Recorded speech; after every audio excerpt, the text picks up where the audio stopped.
LG Manoj Sinha ने आज America की तरफ से हिंदुस्तान पर लगाए जाने वाले टैरिफ पर बात करते हुए कहा कि दुनिया को नहीं भूलना चाहिए कि अंग्रेजों की गुलामी से पहले हिंदुस्तान दुनिया का सबसे बड़ा तरक्की याफ्ता मुल्क था। श्रीनगर में अपने एक खिताब के दौरान एलजी ने कहा कि माजी में कई बार हिंदुस्तान को नुकसान पहुंचाने की कोशिश की गई, लेकिन हर बार दुश्मन को हार का सामना करना पड़ा।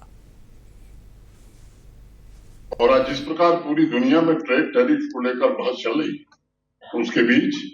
मैं समझता हूं कि हम भारतीयों को अपने उस गौरवशाली इतिहास पर जरूर गर्व करना चाहिए और साथ ही पूरी शिद्दत से भविष्य की ओर देखते हुए